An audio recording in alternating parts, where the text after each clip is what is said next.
Stand up right now and do one push-up. Just one. I'll wait. Okay, now sit back down because I need to tell you something. That push-up was wrong. I didn't watch it. I didn't need to. I already know because almost everyone does push-ups the exact same broken way, and they've been doing it since they were 10 years old in a gym class that lasted one semester. Nobody ever came back to fix it. So the same 5 mistakes get repeated for decades, thousands of reps, same errors every single time. Here's the part that should bother you. The push-up isn't a throwaway exercise. Special forces don't stop doing them. Gymnasts don't stop doing them. Fighters don't stop doing them. People whose bodies are their job never graduate past the push-up. They just get better at it. You, on the other hand, probably learned yours once, never touched the form again, and have been quietly reinforcing the same 5 flaws for years. Today, that ends. 5 mistakes, 5 fixes. By the end of this, you'll know more about push-up mechanics than most people who've been lifting for a decade.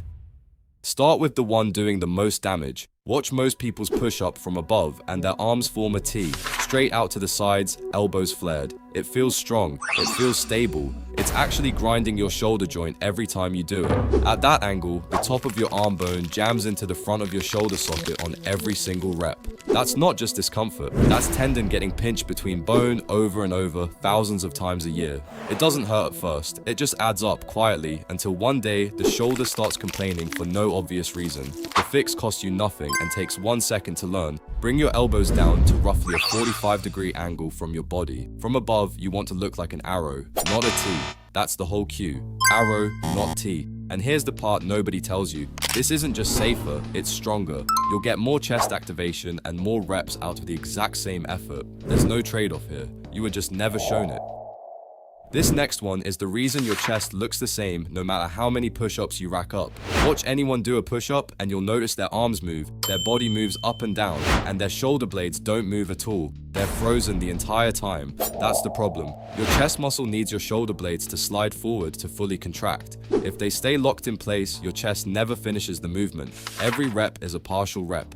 Every set is half a set. You've essentially been doing push-ups with the parking brake on. The fix happens at the top of the movement. Don't just lock your elbows out and stop. Keep pushing. Spread your shoulder blades apart, round your upper back slightly, and push the floor away from you like you're trying to get taller. That extra 2 inches at the top is the part of the rep almost everyone skips, and it's the part your chest actually needs.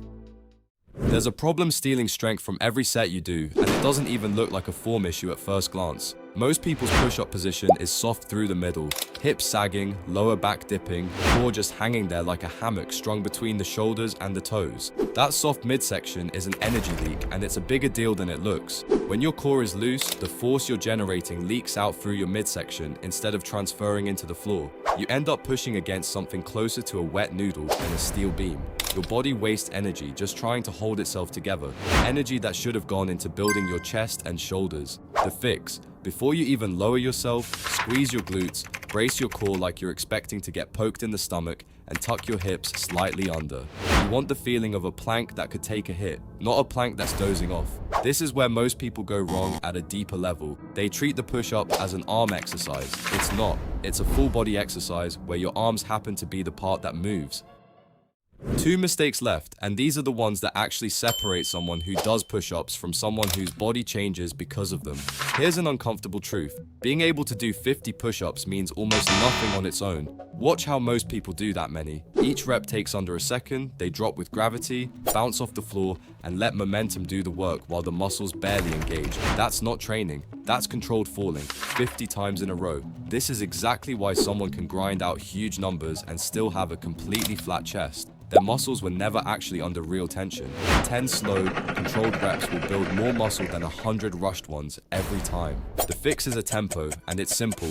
2 to 3 seconds on the way down, a brief pause at the bottom with your chest hovering just off the floor, not resting on it.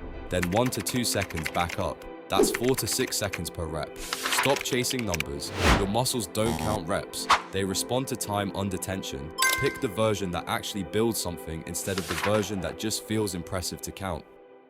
This last one is the one that's been doing damage quietly without any warning sign for years. At the bottom of most people's push-ups, the shoulders dump forward. The front of the shoulder drops past the wrist line, the shoulder blades wing outward off the back, and the rotator cuff ends up holding weight in a position it was never designed for.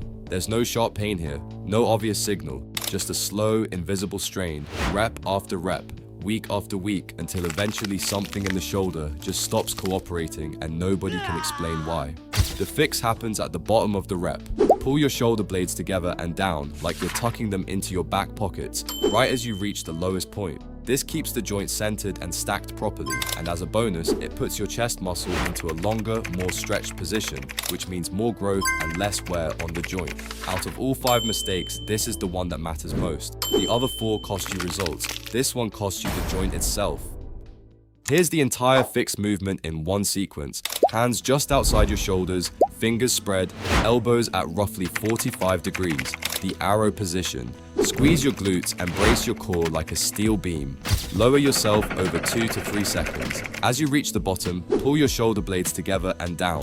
Pause for a beat with your chest just off the floor. Then drive back up, and at the very top, spread your shoulder blades and push the floor away until your upper back rounds slightly. That's 1 real rep. If all you can manage is 5 reps done exactly like that, that's a win. 5 honest reps beat 30 rushed ones every time. And once 5 starts to feel easy, the answer isn't to add more reps. It's to make each one harder. A weighted vest, feet elevated, a slower tempo.